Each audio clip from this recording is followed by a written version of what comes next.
Does the world feel like it's spinning a little faster nowadays, right?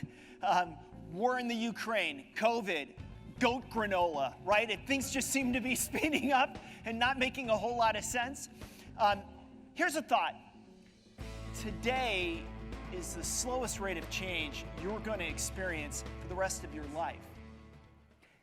And the good news is today, I'm going to help you with that. Today, we're going to do something a little bit unusual, and that is this. I'm going to give you context for understanding this world. We're going to do a little bit of where we've been, where we are, and where we're going for the economy. And so the question is, are we going to have a really economic near-death experience, just like the 1920s? Or maybe better yet, what we should be looking for is, what are the challenges for your industry specifically?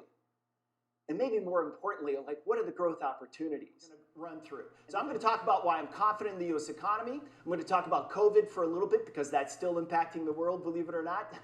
There's a lot going on in that space. But we'll cut through and go and take a look at the economy. We'll run through things like labor shortages and supply chain disruption. We'll talk about inflation. We'll talk about what's driving that. We'll talk about what's going on in the economy today and what's going to happen for the rest of the year. Then we'll morph that into what's going on with a lot of government policies. We'll talk about what's happening a little bit with NATO. We'll talk about what's going on with Russia, Ukraine.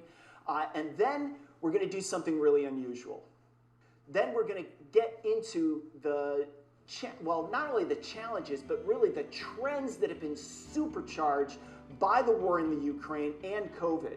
And then we're going to do something completely crazy, which is we're going to apply those to your industry. And we're going to show the challenges, but we're going to show the growth opportunities.